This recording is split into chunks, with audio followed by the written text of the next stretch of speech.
Hi, welcome to think to invest అండి.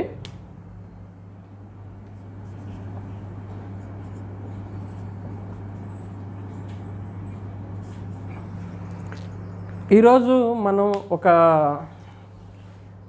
Topic, అది rights issue గురించి మనం ఈ వీడియోలో మాట్లాడబోతున్నాం. ఈ రైట్స్ ఇష్యూ అంటే ఏంటనేది కొంతమంది అడిగారండి నన్ను. ఎందుకంటే ఇప్పుడు రిలయన్స్ ఇండస్ట్రీస్కి సంబంధించి రైట్స్ ఇష్యూ అవుతుందని తెలిసిన తర్వాత కొంతమంది అడిగారు రైట్స్ ఇష్యూ అంటే ఏంటనేది. సో రైట్స్ ఇష్యూ అంటే ఎవరైనా తెలియని వాళ్ళు కూడా ఈ వీడియోలో తెలుసుకోవచ్చు. రైట్స్ ఇష్యూ అంటే మనం ఆల్రెడీ కంపెనీలో ఒక ఎగ్జిస్టింగ్ ఇన్వెస్టర్లు అయితే మనం ఈ రైట్స్ ఇష్యూకి ఎలిజిబిలిటీ అవుతామండి. మనం ఎవరైతే ఇప్పుడు సపోజ్ రిలయన్స్ ఇండస్ట్రీస్లో నాకు ఒక 150 షేర్స్ ఉన్నాయనుకోండి. ఈ 150 షేర్స్కి నాకు ఒక 10 షేర్స్కి, ఎందుకంటే రిలయన్స్ ఇండస్ట్రీస్ వారు, ఇది ఎగ్జాంపుల్గా చెప్తున్నాను మీకు, రిలయన్స్ ఇండస్ట్రీస్ వారు ఆల్రెడీ 1:15 రేషియోలో మనకి రైట్స్ ఇష్యూ అనేది తొందరలో ఇష్యూ చేయబోతున్నారు. ఆల్రెడీ నిర్ణయం తీసుకున్నారు, తొందరలో డేట్ ఇస్తారు. సో మనకి 50 అంటే మనకి ఈ 150కి నాకు ఒక 10 షేర్స్ తీసుకునేదానికి అవకాశం ఉంటుంది. అది ఎట్లా ఏంటి అంటే, ఇప్పుడు రిలయన్స్ ఇండస్ట్రీస్ ఇప్పుడు ప్రజెంట్ రిలయన్స్ ఇండస్ట్రీస్ ఆ మార్కెట్ వాల్యూ వచ్చి మనకి, అంటే ఇప్పుడు మనకి ఏదైతే ట్రేడింగ్ అయ్యి లాస్ట్ క్లోజ్ అయింది, లాస్ట్ థర్స్డే క్లోజ్ అయింది, దాన్ని తీసుకుంటే మనం దాన్ని తీసుకొని వాళ్ళు కూడా ఆ రేట్ అనేది కూడా ఫిక్స్ చేయడం జరిగిందండి. అది మార్కెట్ వాల్యూ వచ్చి 1467, అంటే 1467 రూపాయలకి ఆల్రెడీ ట్రేడింగ్ అనేది జరిగి క్లోజ్ అయింది థర్స్డే. సో రిలయన్స్ ఇండస్ట్రీస్ వాళ్ళు మనకు ఒక 14% డిస్కౌంట్ అనేది ఇచ్చారు. 14%. ఈ 14% డిస్కౌంట్ ఏంటనంటే, మనకి ఆ డిస్కౌంట్లో ప్రైస్, రైట్స్ ఇష్యూ వల్ల వచ్చే ప్రైసు 1257 రూపాయలు. అంటే 1467 రూపాయలు ఏదైతే మార్కెట్లో ప్రైస్ ట్రేడ్ అవుతుందో, అది కాకుండా ఎవరైతే ఆల్రెడీ ఎగ్జిస్టింగ్ ఇన్వెస్టర్స్ ఉంటారో వాళ్ళకి 1257 రూపాయలకి వాళ్ళకి ఆ షేర్, ఒక్కొక్క షేర్ అనేది అలాట్ చేయడం జరుగుతుంది. అది ఎట్లా చేస్తారు అంటే, దానికి ఒక రేషియోలో, ఇప్పుడు రిలయన్స్ ఇండస్ట్రీస్ వాళ్ళే 1:15 రేషియో, అంటే ప్రతి 15 షేర్లకి ఒక షేర్ అనేది మనకి 1257 రూపాయల ప్రీమియంతో మనం తీసుకోవచ్చు. అంటే 1257 రూపాయల ప్రైస్తో మనము ఈ రిలయన్స్లో షేర్ అనేది తీసుకోవచ్చు. మామూలుగా ఎవరైతే ఆ టైంలో, ఆ డేట్ టైంలో ఎవరైతే మామూలుగా నార్మల్గా కొనుక్కునే వాళ్ళు ఉంటారో వాళ్ళందరూ కూడా ఈ 1467 రూపాయల దగ్గర, లేకపోతే ఆ టైంలో ఏదన్నా 1500 రూపాయలకి వెళ్ళింది అనుకోండి, సపోజు షేర్ 1500కి వెళ్ళింది, ఒక 1500 రూపీస్కి వెళ్ళింది, లేదా 1520లోకి వెళ్ళింది, లేదా 1400 దగ్గరే ఉందనుకోండి. ఇది ఏదైనా సరే, ఈ ప్రైస్ ఎక్కడున్నా సరే మనకు ఇచ్చేదైతే 1257 రూపాయలు, అంటే 1257 రూపీస్కి ఎగ్జిస్టింగ్ ఇన్వెస్టర్స్ ఎవరైతే ఉంటారో, ఆల్రెడీ షేర్ హోల్డింగ్ కలిగి ఎవరైతే ఉంటారో దీంట్లో, వాళ్ళకి ఈ ప్రైస్లో తీసుకోవచ్చు. ఇప్పుడు సపోజు నాకు ఒక 150 షేర్స్ ఉన్నాయనుకోండి రిలయన్స్లో. ఇప్పుడు నాకు 1:15 రేషియోలో నాకు ఒక 10 షేర్స్ 1215 రూపీస్కి నేను తీసుకోవచ్చు. అంటే 1:15 రేషియోలో తీసుకుంటే నాకు ఒక 150 షేర్లు ఉంటే, అంటే 15 షేర్లకు ఒక్కొక్క షేర్ని ఈ ప్రైస్లో తీసుకోవచ్చు. కాబట్టి ఈ 150కి 10 షేర్స్ని నేను 1257 రూపాయల్లో తీసుకునేదానికి నాకు రైట్స్ ఉన్నాయి. అలాగా ఎవరైతే ఎగ్జిస్టింగ్ కస్టమర్ కాకుండా అప్పుడే ఎవరన్నా తీసుకోవాలనుకుంటున్నారు అనుకోండి, వాళ్ళు మార్కెట్ ప్రైస్ ఎంత అయితే అంత, అది 1467 అవ్వండి, 1500 అవ్వండి, 1520 అవ్వండి, ఆ టైంలో ఎక్కడ ట్రేడింగ్ అవుతుంటే అక్కడే తీసుకోవాలి, కానీ వాళ్ళకి ఈ ప్రైస్లో అయితే రాదు.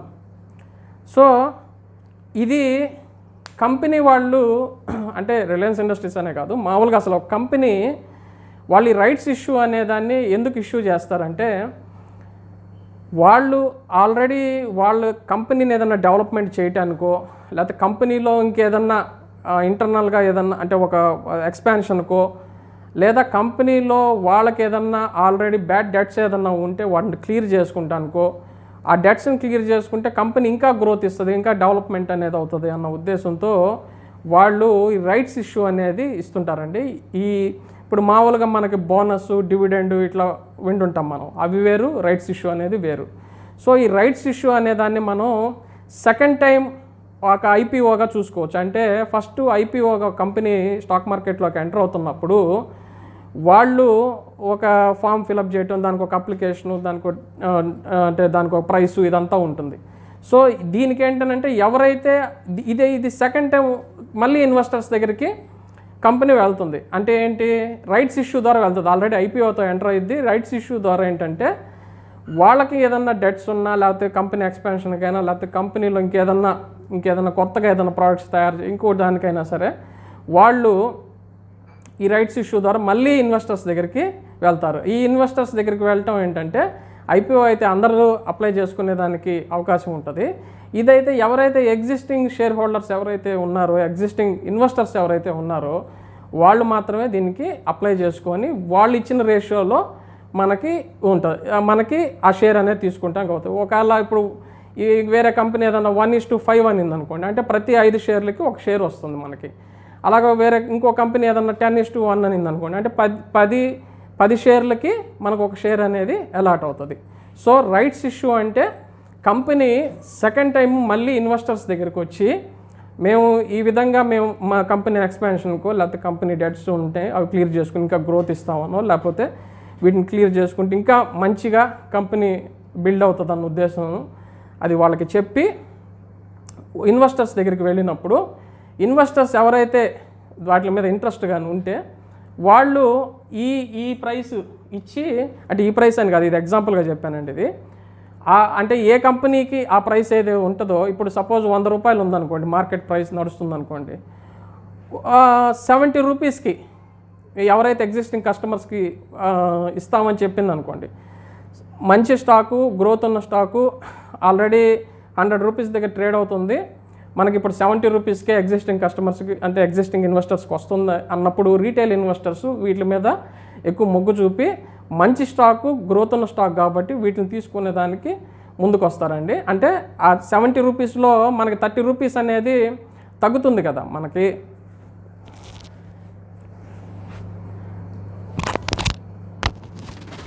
మనకి ఏదైతే మార్కెట్లో ప్రైస్ అనేది ట్రేడ్ అవుతుందో దానికంటే మనకి తగ్గుతున్నప్పుడు, సపోజ్ 100 రూపాయల దగ్గర అవుతుంది, మనకి 70 రూపీస్కే ఇస్తానన్నప్పుడు 30 రూపాయలు తగ్గుతుంది కాబట్టి మనం ప్రాఫిట్లో ఉంటాం కాబట్టి, సో ఇది కంపెనీకి ఎక్కువ ప్రాఫిట్ ఇస్తుంది. కంపెనీ వాళ్ళు మళ్ళీ వాళ్ళు రైట్స్ ఇష్యూ ద్వారా కంపెనీ క్యాపిటల్ని మళ్ళీ వాళ్ళు ఇన్వెస్టర్స్ దగ్గర నుంచి తీసుకొని వాళ్ళ కంపెనీకి ఉన్న డెట్సో, లేకపోతే కంపెనీ ఎక్స్పాన్షను, వేటికైతే వాళ్ళు ఉపయోగించాలనుకుంటున్నారో అది ఉపయోగిస్తారండి. సో రైట్స్ ఇష్యూ ద్వారా వాళ్ళు మళ్ళీ ఇంకోసారి ఇన్వెస్టర్స్ దగ్గరికి వెళ్ళి వాళ్ళు తీసుకుంటారు. ఇది బోనస్ లాగా కాదు. బోనస్లో ఏంటంటే మనకి షేర్స్ పెరుగుతాయి. దీంట్లో ఏంటంటే మనం మన దగ్గర ఉన్న షేర్స్ని ఇంకొక షేరు మనం కొనుక్కోవాలి అని అనుకుంటే, మనకు ఆల్రెడీ మనం దాంట్లో ఆ రేషియోలో ఉంటే, ఏదైతే ఇప్పుడు 1:5 లేకపోతే 10:1 లేకపోతే 1:10 లేకపోతే 1:15 ఏదో ఆ రేషియోలో ఉంటే మనం దానికి ఎలిజిబిలిటీ అవుతాం. మనకి ఇంట్రెస్ట్ ఉంటే మనం దానికి తీసుకునేదానికి అవకాశం ఉంటుంది. సో ఇది రైట్స్ ఇష్యూ అండి. ఇప్పుడు అయితే అట్లా రైట్స్ ఇష్యూ చేసేది ప్రతి ఒక్కటి మంచి కంపెనీ అనేది కాదు. మంచి కంపెనీయా కాదా, గ్రోత్ ఇచ్చే కంపెనీయా కాదా, లాంగ్ టర్మ్ ఎలా ఉంటుంది దీనికని ఆలోచించి రైట్స్ ఇష్యూలో మనం షేర్స్ అనేది తీసుకోవచ్చండి. అంతేగాని వాళ్ళు రైట్స్ ఇచ్చారు కదా, రైట్స్ ఇష్యూ ఇచ్చారు కదా అని చెప్పని అప్లై చేసుకున్నా ఇప్పుడు రేపు ఆ తర్వాత స్టాక్ ఏదైనా పడింది అనుకోండి. సో స్టాక్ పడ్డప్పుడు అంటే ఏదైతే ఇప్పుడు సపోజ్ 100 రూపాయలు మనకి 70K ఇచ్చాడు, రేపు అది 60 రూపీస్కి పడిపోయింది అనుకోండి. అట్లాంటి కొన్ని కంపెనీస్ కూడా ఉంటాయి. సో అది మనం జాగ్రత్తగా ఆలోచించి చూసి స్టడీ చేసి ఆ కంపెనీలో మనకి నెక్స్ట్ ఎలా ఉంటుంది అనేది చూసుకొని మనం దాంట్లో ఇన్వెస్ట్మెంట్ అనేది పెట్టాలండి. సో ఆ రైట్స్ ఇష్యూలో కూడా ఏంటంటే రియాన్స్ అని చెప్పని ఉంటుంది. అంటే మనం సపోజు మన దగ్గర ఒక 150 స్టాక్స్ ఉన్నాయి, అయినా సరే మనకు అవసరం లేదు. సో వేరే ఇంకెవరికన్నా మనం ఒక ఫామ్ ఫిలప్ చేసి కానీ అది కానీ ఇస్తే వాళ్ళు అప్లై చేసుకొని వాళ్ళ దగ్గర ఒక సపోజ్ ఒక 15 స్టాక్స్ ఉన్నాయనుకోండి, వాళ్ళు ఒక షేర్ కొనుక్కునేదానికి మనం ఇచ్చిన ఫాము వాళ్ళకి యూజ్ అవుతుంది అన్నమాట. సో ఈ విధంగా కూడా రైట్స్ ఇష్యూ దాన్ని ఉపయోగించుకోవచ్చు. ఎందుకనంటే ఇప్పుడు ఈ రైట్స్ ఇష్యూ వల్ల ఏంటంటే కంపెనీకి ఫేస్ వాల్యూ అని ఒకటి ఉంటుందండి. ఈ ఫేస్ వాల్యూ వచ్చి సపోజ్ ఈ రిలయన్స్కే తీసుకుంటే మనకి 10 రూపాయలు, 10 రూపీస్ ఫేస్ వాల్యూ వచ్చి 10 రూపీస్. సో మనం ఏదైతే ఈ 1257 రూపాయలు 1257 రూపాయలు 10 రూపీస్ అనేది మైనస్ చేస్తే మనము 1247 రూపీస్. ఈ 1200 అంటే ఫేస్ వాల్యూ అనేది కంపెనీకి ఒక 10 రూపాయలు ఉంటే మనం 1247 రూపాయల ప్రీమియంని వాళ్ళకి చెల్లించి మనం ఆ షేర్ అనేది తీసుకుంటున్నాం. అంటే మనం 1247 రూపాయలు ప్రీమియం అంటే 10 రూపాయలు షేర్ని మనం 1247 రూపాయలు అదనంగా పెట్టి మనం దాన్ని షేర్ని కొనుక్కుంటున్నాం. సో దీనివల్ల కంపెనీకి చాలా ప్రాఫిట్ ఉంటుందండి. వాళ్ళు ఆ ప్రాఫిట్ కోసంగా అంటే ఆ ప్రాఫిట్ అంటే కంపెనీకి క్యాపిటల్ అనేది చాలా ఎక్కువ వస్తుంది. సో ఆ విధంగా రిలయన్స్ కూడా ఇప్పుడు రైట్స్ ఇష్యూ చేసింది. వాళ్ళు 53,125 కోట్ల రూపాయలని రైజ్ చేయాలని చూస్తున్నారు. సో ఈ 53,125 క్రోర్స్ అనేది రైజ్ చేసి వాళ్ళకి ఏదో డెట్స్ అవి క్లియర్ చేసుకోవాలనే ఆలోచనలో ఉన్నారు. సో రైట్స్ ఇష్యూ ద్వారా అయితే ఎగ్జిస్టింగ్ ఇన్వెస్టర్స్ ఎవరైతే ఉంటారో వాళ్ళకి రైట్స్ ఇష్యూ అనేది వర్తిస్తుందండి. ఎవరైతే ఒకవేళ ఆ ఎగ్జిస్టింగ్ ఇన్వెస్టర్స్లో కూడా ఈ రేషియోలో కానీ ఒకవేళ వాళ్ళు లేకపోతే సపోజ్ వాళ్ళకి ఇప్పుడు ఇక్కడ 1:15 ఉంది, వాళ్ళకు 5 షేర్సే ఉన్నాయనుకోండి, వాళ్ళు ఎలిజిబుల్ కాదు. ఎందుకంటే 15 షేర్స్ ఉంటేనే వాళ్ళు 1 షేర్ తీసుకునే దానికి వాళ్ళకి అవకాశం ఉంటుంది. అది కూడా 14% డిస్కౌంట్తో వాళ్ళు తీసుకుంటుంటారు. ఆ టైంలో మార్కెట్ ప్రైస్ ఏ రేంజ్లో అన్నా ఉండనియండి, అది 1600 ఉండనియండి, 1700 ఉండనియండి, ఎక్కడన్నా ఉండనియండి, అంటే ఎగ్జాంపుల్గా చెప్తున్నాను. సో వాళ్ళకి ఇచ్చేది అయితే ప్రైస్ వచ్చి 1257 రూపీస్కి అయితే వాళ్ళకి షేర్ అనేది అలాట్ అవుతుంది. సో ఇది రైట్స్ ఇష్యూ అండి. సో రైట్స్ ఇష్యూ ఇచ్చిన ప్రతి కంపెనీ కూడా మంచి కంపెనీ అని మనం పరిగణలోకి తీసుకోకూడదు. రైట్స్ ఇష్యూస్లో చాలా జాగ్రత్తగా కంపెనీ ఫండమెంటల్స్, టెక్నికల్స్ ముందు అసలు ఫండమెంటల్స్ ఏంటి అనేది ముందు కంపెనీ ఏంటి, దాని పరిస్థితి ఏంటి, లాంగ్ టర్మ్లో ఏంటి అనేది చూసిన తర్వాత మనం రైట్స్ ఇష్యూలో షేర్ని తీసుకోవాలండి. ఎందుకంటే రేపు ఒకవేళ ఏదన్నా ప్రాబ్లం ఆ షేర్ రైట్స్ ఇష్యూకి ఇచ్చిన దానికంటే కూడా తగ్గి పడిపోయింది అనుకోండి. అట్లా రీసెంట్గా ఇప్పుడు మనం ఒక ఎగ్జాంపుల్ తీసుకుంటే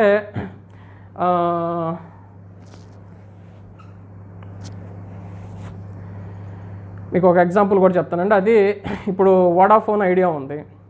వోడాఫోన్ ఐడియా కూడా అంటే మీకు ఒక ఎగ్జాంపుల్గా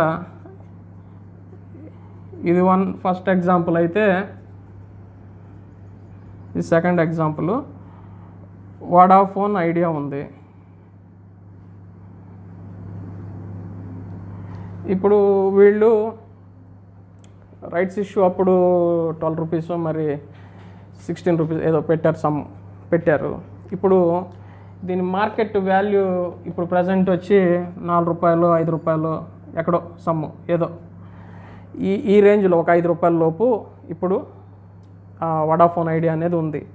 ఒకవేళ 10 రూపాయల లోపే వేసుకోండి, ఆ రేంజ్లో అయితే ఉంది. అంటే ఏదైతే రైట్స్ ఇష్యూలో వాళ్ళు ఇచ్చిన ప్రీమియం కంటే కూడా ఇప్పుడు తగ్గి ట్రేడ్ అవుతుంది. సో కంపెనీస్ అనేది ఆ ట్రేడ్ అంటే కంపెనీస్ అనేది వాళ్ళ ఫండమెంటల్స్, వాళ్ళు నెక్స్ట్ ఏంటి, దేం చేస్తారు ఏంటి అనే దాన్ని బేస్ చేసుకొని మనం రైట్స్ ఇష్యూలో ఏ కంపెనీ రైట్స్ ఇష్యూ చేసినా, అది పెద్ద కంపెనీ అయినా సరే చిన్న కంపెనీ అయినా సరే, వాటిని స్టడీ చేసి తీసుకోవాలి. కానీ రైట్స్ ఇష్యూ ఇస్తున్నారు కదా అని చెప్పని మనం ఇన్వెస్ట్మెంట్ అనేది పెట్టకూడదండి. ఇది కూడా ఈ రైట్స్ ఇష్యూయే కాకుండా దీన్ని కూడా దేనికన్నా మనం వెళ్ళాలి అనుకున్నప్పుడు ఆ ఫండమెంటల్స్, టెక్నికల్స్ అన్నీ కూడా చూసుకొని ఇది ఫ్యూచర్లో మనకి గ్రోత్ ఇస్తుంది అని అనుకుంటే దీనివల్ల స్టాక్ మనకి ఇంకా బాగా మనకి ఈ ప్రీమియంలో మనకి మంచి ప్రీమియమే దొరుకుతుంది, బెస్ట్ ఇది, ఈ ప్రీమియంలో మనం తీసుకోవచ్చు అనిపించిన వాటినే వెళ్ళాలి. కానీ అన్నిటికి కూడా వెళ్ళకూడదండి. ఎందుకంటే ఒకవేళ తగ్గి దానికంటే కిందకు కూడా రావచ్చు. సో ఇది ఒకవేళ పెరగవచ్చు, ఒకవేళ తగ్గవచ్చు. సో అది మార్కెట్ని బట్టి ఉంటుంది. సో అట్లాగే ఇది కూడా ఏంటంటే దీనికి రైట్స్ ఇష్యూ ఇచ్చారు, వడాఫోన్ ఐడియాకి కూడా రైట్స్ ఇష్యూ ఇచ్చారు, మీకు ఒక ఎగ్జాంపుల్గా చెప్పాను. తర్వాత దానికంటే కూడా తగ్గి ట్రేడ్ అవుతుంది. సో కంపెనీ ఫండమెంటల్స్ అనేది బేసిక్గా మెయిన్గా చూడాలండి, చూసి మనం ఇన్వెస్ట్మెంట్ అనేది చేయాలి. సో ఇది రైట్స్ ఇష్యూ గురించి అండి. సో రైట్స్ ఇష్యూ మీద మీకు ఈరోజు ఈ వీడియోలో చెప్పాను. Thank you, all the best.